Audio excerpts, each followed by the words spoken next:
Bonsoir.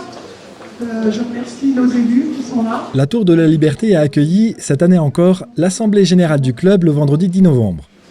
Qui est adjoint à la communauté d'Aglo.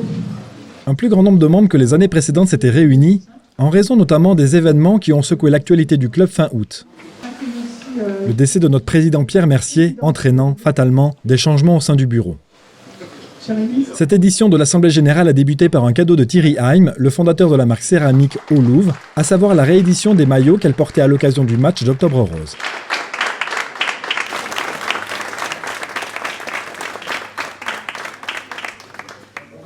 Un hommage à notre président disparu, célébré sous la forme d'une minute d'applaudissement, a officiellement ouvert la réunion, suivi du bilan moral de la présidente adjointe, Violaine Zucchi-Cazo. J'étais bien loin d'imaginer il y a un an, lors de notre dernière AG, que cette année, je devais présenter le rapport moral de notre association.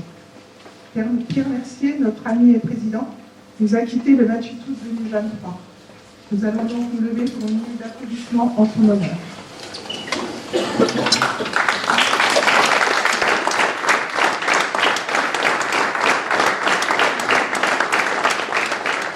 Pour rendre hommage à Pierre, quoi de mieux que de montrer notre fierté de vous présenter un club qui se porte bien, très bien même. Les plus jeunes au Louvre A, en passant par les équipes seniors, loisirs, toutes les équipes nous apportent de la satisfaction. Nos slogans, ensemble déplaçons les montagnes, hashtag je suis les Louvres, prennent cette année encore toute leur signification. C'est grâce à ce ensemble que nos résultats sont à ce niveau. Tous ensemble, nous avons travaillé sur les terrains, autour des terrains avec les coachs, les bénévoles, les parents, le public, nos partenaires, pour porter ce club de plus en plus haut avec enthousiasme. Cédric Randy, le trésorier, a réalisé la lecture du bilan financier du club qui reste bénéficiaire cette année encore.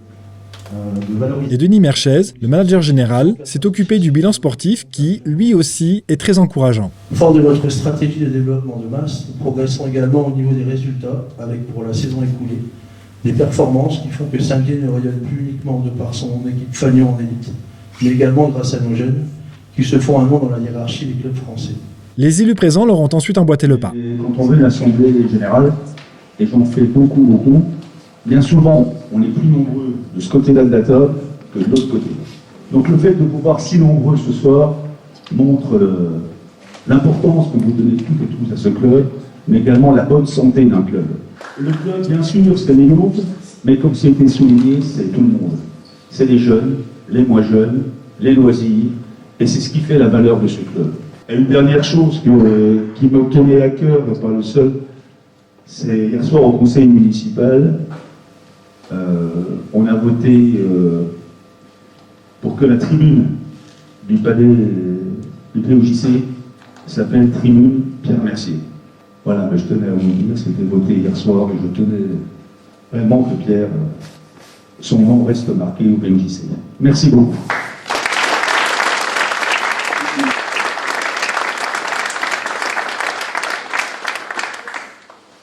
Bien, d'abord merci pour l'invitation, vous saluez toutes et tous, ceux que je n'ai pas pu faire physiquement. C'est pour nous évidemment un club étendard de notre territoire, au-delà de la ville d'abord, mais aussi la communauté d'agglomération. Vous êtes des joueuses, mesdames, qui venez d'horizons divers, variés, de continents multiples. Mais de ce que j'entends des spécialistes du volley, et notamment au niveau de la fédération, lorsque vous arrivez la première fois à Saint-Dié, eh bien, je crois qu'il y a un consensus qui se dégage. Vous êtes surpris par la masse du public, un public fidèle, un public passionné. Vous faites un travail tellement excellent pour nos jeunes, pour notre territoire, que vous pouvez assurer que la communauté d'agglomération, demain comme hier, sera à vos côtés. Je vous remercie de votre attention. À la région, on soutient les clubs de haut niveau, parce qu'on pense que le haut niveau, ça tire tout le monde vers le haut. Je crois qu'une des grandes forces de ce que Pierre a construit avec chacune et chacun de vous ici dans la salle, c'était précisément que ce qui s'est passé depuis 2014 pour les Louvres, ça a été une chance pour tout le sport des Audaciens. Parce que oui, la solidarité des différentes équipes, c'est une chose extrêmement importante. Et le plus beau cadeau qu'on puisse faire à Pierre, c'est que l'aventure continue.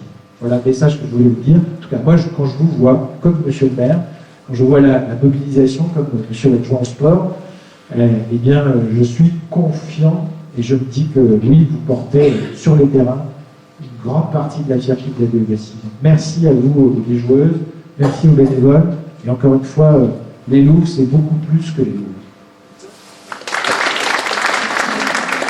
Je pense que Pierre hérite maintenant qu'il y a une continuité, donc c'est ce qu'on voit ce soir. Une pensée encore pour Pierre, et puis une bonne continuation, une bonne saison, avec encore mieux que l'année dernière. Donc on espère avoir des résultats plus performants tout au long de l'année 2024. Merci beaucoup.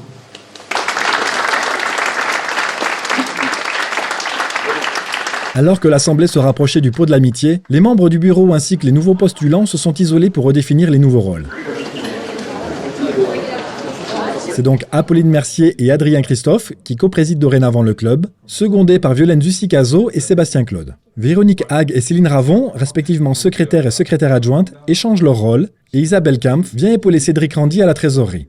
Souhaitons la bienvenue aux nouveaux membres et une belle réussite au comité, puissent-ils réaliser le rêve de Pierre ou, à minima, perpétuer son travail avec succès. Et de pouvoir continuer plutôt sur des bases solides, on espère. Merci beaucoup.